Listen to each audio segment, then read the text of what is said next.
안녕하십니까. 미국 교회 목사의 45%는 생활비를 충당하기 위해 투잡을 뛰고 있고 14%는 소득이 최저임금에도 미치지 못한다고 합니다.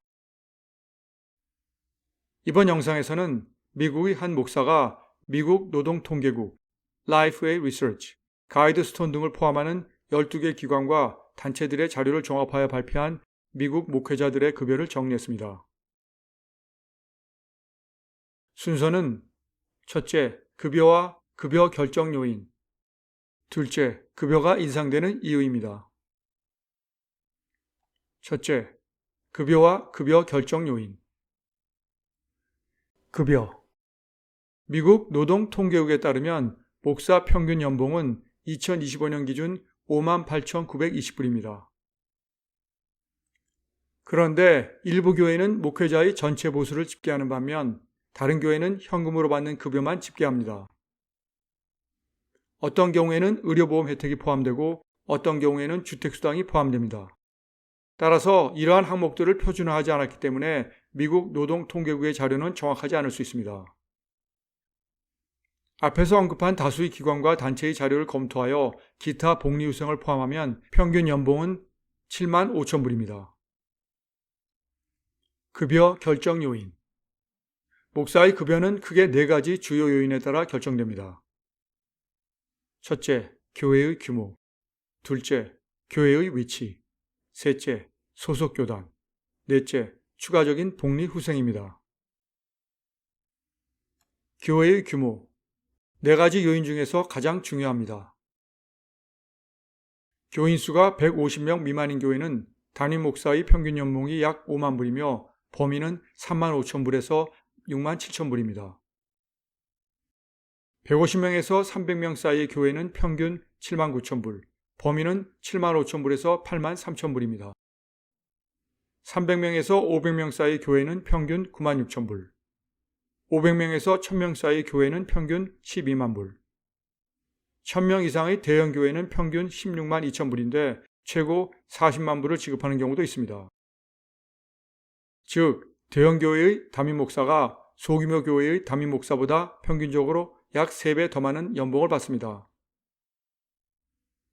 그러나 대형 교회가 담임 목사에게 더 많은 급여를 지급하더라도 전체 예산에서 급여로 지출하는 비율은 평균적으로 더 낮습니다. 소규모 교회는 평균적으로 전체 예산의 40%에서 50%를 담임 목사 급여를 포함하는 총 인건비로 지출하는 반면 대형 교회는 총 인건비가 보통 30에서 40% 정도입니다. 교회의 위치. 교회가 어느 지역에 있느냐도 목사의 급여에 큰 영향을 미칩니다. 목사 급여가 가장 높은 두 주는 워싱턴주와 뉴욕주입니다. 반대로 급여가 가장 낮은 주는 캔사스, 미시시피, 사우스다코타입니다. 이 세 주는 전국 평균보다 훨씬 낮습니다. 같은 주에서도 생활비가 높은 대도시일수록 목사 급여도 높은 경향이 있습니다. 예를 들어 뉴욕시 목사의 연봉은 보통 12만 불에서 15만 불입니다. 미국에서 세 번째로 큰 도시인 시카고의 경우 10만 5천 불에서 13만 불입니다. 인구 대비 교회 수가 가장 많은 곳으로 유명한 바이블 벨트 지역이 실제로는 보수가 가장 높은 곳이 아닙니다. 바이블 벨트에서도 대도시에 있는 교회의 목사 급여가 소도시보다 높습니다. 소속 교단. 어느 교단에 속해 있느냐에 따라 목사의 평균 연봉이 다릅니다. 미국 최대 개신교 교단인 남침례교 목사의 연봉은 4만 5천 불에서 8만 5천 불입니다. 남침례교는 미국 남부 전 지역, 특히 소도시부터 대도시까지 교회가 넓게 분포되어 있기 때문에 연봉의 범위도 넓습니다. 남침례교의 경우 교인이 1명 늘어날 때마다 연봉이 14불씩 증가하고 출석자가 1명 늘어날 때마다 33불이 증가한다고 합니다. 연합감리교의 경우 교단에서 정한 최저 연봉은 48,320불입니다. 장로교는 4만 5천 불에서 8만 5천 불의 연봉을 지급하며 물가가 높은 일부 지역에서는 2026년 기준 급여와 주택을 포함한 최저 연봉을 7만 3,130불로 정했습니다. 루터교는 4만 2천 불에서 6만 2,500불입니다. 하나님의 성회는 48,640불에서 106,489불인데 대형교회부터 아주 작은 시골교회까지 모든 자료를 반영해서 범위가 넓습니다. 그리스도교회는 45,527불에서 99,713불입니다. 성공회는 정확한 수치는 없지만 보수가 가장 높은 경향을 보이는 것으로 알려져 있습니다.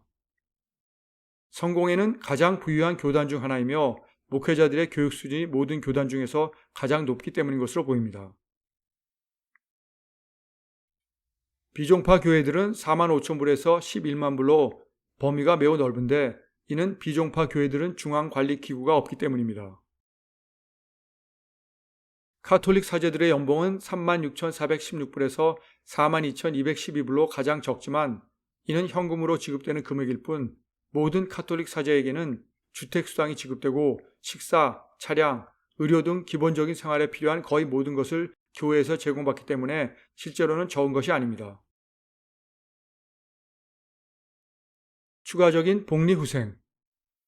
추가적인 복리후생에서 가장 중요한 것이 주택수당입니다. 목회자에게 지급되는 주택수당의 가장 큰 장점은 연방소득세에서 제외된다는 것입니다. 주택수당의 또 다른 장점은 실제 임대료나 융자 상환금뿐만 아니라 모든 주택 관련 비용을 지원한다는 것입니다.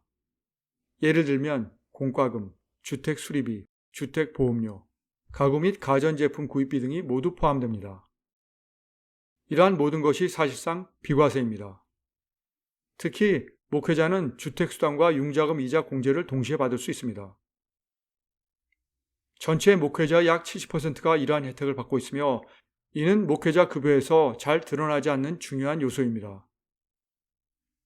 목회자들이 받는 다른 혜택으로는 90%가 휴가 혜택을 받고 60%는 고용주가 의료보험료를 부담하며 55%는 고용주가 퇴직연금에 기여금을 지원합니다. 둘째, 급여가 인상되는 이유. 현재 미국 목사들의 평균 연령은 52세입니다. 30년 전에는 평균 연령이 44세였습니다. 즉, 지금 목사들의 평균 연령은 30년 전보다 8살이나 더 높습니다. 게다가 40세 미만 목사는 전체 목사의 16%에 불과하고 전체 목사의 23%가 65세 이상입니다. 연구에 따르면 2030년까지 담임 목사 자리의 4분의 1이 공석이 될 것이라고 합니다. 즉, 점점 더 많은 교회들이 목사를 찾으면서 인력 부족 현상이 심화될 것입니다. 따라서 젊은 목사들이 요구하는 급여나 추가 수당은 현재의 목사들보다 훨씬 높을 것입니다. 게다가 젊은 목사들은 더 높은 신학대학원 학비를 지불했고 더 많은 학자금 대출을 갖고 있습니다. 이러한 수요와 공급의 불균형으로 지난 몇 년간 목사 평균 급여는 5% 증가하여 3.5% 증가한 다른 직종보다 높습니다. 특히 남침례교는 지난 2년간 목사 연봉 평균 인상률이 16.6%로 가장 높았는데 이는 물가 상승률의 3배가 넘는 수치입니다. 미국의 교회는 확실히 다른 직종보다 급여 인상에서 앞서 나가고 있습니다. 한국 교회 담임 목사들의 급여가 어느 정도인지 추가 복리 유성은 어떠한 것들이 있는지 궁금합니다. 시청해 주셔서 감사합니다.